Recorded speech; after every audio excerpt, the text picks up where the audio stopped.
প্রিয় দেশবাসী প্রিয় দেশবাসী, আপনারা জানেন যে আজকের ঐতিহাসিক ৩৬শে জুলাই, যেই দিনটিতে বাংলাদেশের সমগ্র মানুষ থাকার কথা ছিল, ফেসিবাদী যারা ফেসিবাদী আচরণ করেছে তাদের বিরুদ্ধে ঐক্যবদ্ধ, সেরকম একটি ঐক্যবদ্ধ দিনে আজকের ফেসিবাদী আচরণ করেছে বর্তমান সরকার এবং বিএনপি। চরম ধৃষ্টতার সাথে আজকের যে দিবসটি পালন করেছে, সেই দিবসে একপেশে আচরণ করে আগামী বাংলাদেশে জনগণের যে অধিকার, সেই অধিকারকে সম্পূর্ণ ইতিহাস বিক্রি করে তারপরে ভিন্ন জায়গায় নিয়ে যেতে চাচ্ছে, এবং সেটা আজকের প্রমাণিত হয়েছে।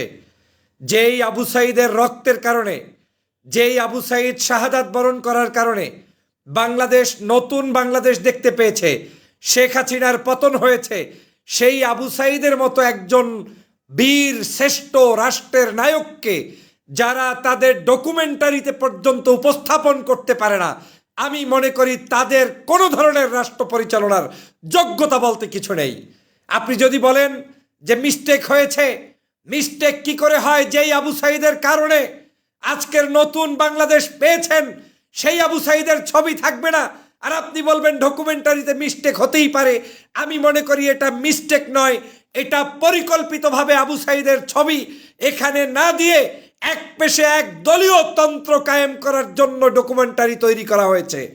আমি পূর্বেও বলেছিলাম, মাননীয় প্রধানমন্ত্রীর আশেপাশে গাধা গর্দভ দিয়ে ভরপুর করা, যে কারণে ওরা এক পেশে আচরণ করে করে আজকের এই সরকারকে বিতর্কিত করছে, এবং সে কারণেই আজকের এই সরকার আজকের এই আবু সাঈদের মতো ব্যক্তির ছবি আজকের এই ৩৬শে জুলাই ৫ই আগস্টের আমাদের রাষ্ট্রীয় ডকুমেন্টারিতে থাকবে না, এবং সেজন্য মাননীয় মহামান্য রাষ্ট্রপতিকে পর্যন্ত সেখানে বক্তব্য দিয়ে দুঃখ প্রকাশ করতে হয়। এর চাইতে দুঃখজনক কাজ আর কিছু হতে পারে না। প্রিয় দেশবাসী, আজকের দেখলাম সেই জায়গায় বাংলাদেশের জুলাই অভ্যুত্থানের সময়, আন্দোলনের সময় এক দফার ঘোষক পর্যন্ত নিয়ে বিকৃত চিন্তা চলছে, যেখানে বিএনপির পেইজে তৎকালীন সময়, সেই সময় এক দফার ঘোষক হিসাবে তারা পর্যন্ত প্রচার করেছে যে এই এক দফা আন্দোলনের এই মুহূর্তে ঘোষণা দিচ্ছেন সমন্বয়কদের পক্ষ থেকে নাহিদ ইসলামের নাম উচ্চারণ করে তারা পোস্ট করেছে। সেই জায়গায় আজকের এক দফার ঘোষককে পর্যন্ত আপনারা ভিন্ন জায়গায় প্রভাবিত করে ইতিহাস বিকৃতি করে আজকের চরম লজ্জার পরিচয় দিয়েছেন। প্রিয় দেশবাসী, তার চেয়েও দুঃখজনক কথা, ইশরাকের মতো একটা বাজে মানুষ রাষ্ট্রের মন্ত্রী হয়ে, প্রতিমন্ত্রী হয়ে নিজে আজকের সেখানে বৈষম্য বিরোধী আন্দোলনের নেতা সহ সাধারণ ছাত্র, জুলাই যুদ্ধে যারা অংশগ্রহণ করেছে আমাদের প্রিয় ভাই, তাদেরকে যে ভাষায় সেখানে তিনি শায়েস্তা করার চেষ্টা করেছেন, তিনি বলছেন নিজেদেরকে জাহির করার জন্য এখানে এসেছেন, আপনারা শহীদ পরিবারের জন্য কি করেছেন। আমি ইশরাককে প্রশ্ন করে বলতে চাই, আপনি যাদেরকে বলছেন নিজেদেরকে জাহির করার জন্য এসেছেন, ওই মানুষগুলো রক্ত দিয়ে তারপরে জুলাই যুদ্ধ করেছে, বিপ্লব করেছে, আপনি কি করেছেন? আপনি সেখানে মন্ত্রী হয়ে তাদেরকে হুমকি দেন, তারপরে মাননীয় স্বরাষ্ট্রমন্ত্রীকে এসে মাইক কন্ট্রোলে নিতে হয়, আক্তার সাহেবকে গিয়ে মাইক কন্ট্রোলে নিতে হয়। এর চেয়ে দন্য দশা আমার চোখে আর কিছুই দেখতে পাই নাই। প্রিয় ভাইয়েরা, আজকের বাংলাদেশের ২৪শের গণ অভ্যুত্থান পরবর্তী এই জুলাই বিপ্লব, এই জুলাই বিপ্লব কখনো একক কারো কৃতিত্ব নয়। এই জুলাই বিপ্লবে অবদান রয়েছে সাধারণ ছাত্র ছাত্রী, কৃষক, শ্রমিক, জনতা, হিন্দু, মুসলমান, আলেম ওলামা, সমগ্র মানুষের অবদান রয়েছে। এই জুলাই বিপ্লবে অবদান রয়েছে বিএনপি, জামাত, হেফাজত, চরমোনাই, সকল রাষ্ট্রের যত রাজনৈতিক দল, সেই সময়ে যারা শেখ হাসিনার পতন চেয়েছে, প্রত্যেকেরই অবদান রয়েছে। আজকে তাদের অবদানকে অস্বীকার করে তারপরে এক পেশে ডকুমেন্টারি তৈরি করে বিতর্কিত কার্যক্রম করে জুলাইয়ের চেতনা বাস্তবায়ন সম্ভব নয়। ২ বছরের মধ্যে যদি জুলাইয়ের আসল ইতিহাসকে আপনারা বিক্রি করতে পারেন, তাহলে আগামী কয়েক বছরের মধ্যে এই জুলাই নামটাই আপনারা ভুলে যাবেন। আমার একটা কারণে দুঃখ হয়, যারা জুলাই পরবর্তী বাংলাদেশের এই সরকার এসেছে, তারা সবচাইতে বেশি যে দায়িত্বটি পালন করার কথা ছিল, সেটা হচ্ছে জুলাইয়ের চেতনা বাস্তবায়ন করা।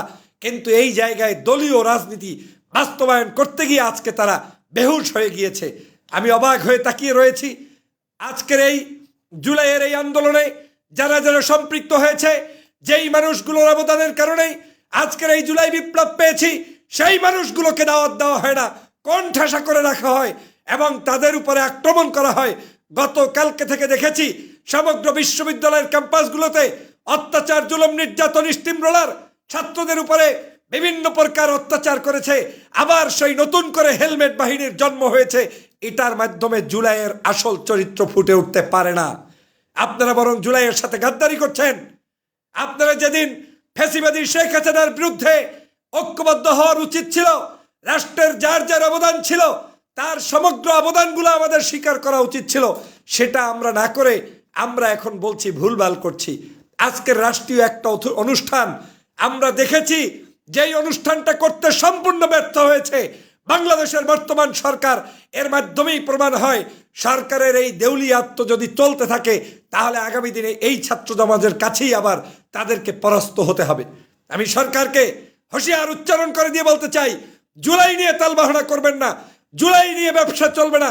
জুলাই সমগ্র ছাত্র জনতা, জুলাই সমগ্র রাজনৈতিক দল, জুলাই ফ্যাসিবাদ বিরোধী আন্দোলনের সাথে সম্পৃক্ত সমগ্র মানুষের অধিকার। অতএব জুলাইয়ের আসল ইতিহাস প্রকাশ করতে হলে আবু সাঈদের কথা বলতে হবে।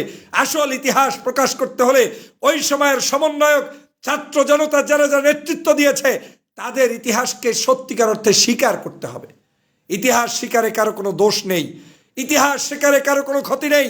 ইতিহাস বিকৃতি করলে বরঞ্চ আপনারা ইতিহাস থেকে চিরদিনের জন্য মুছে যাবেন।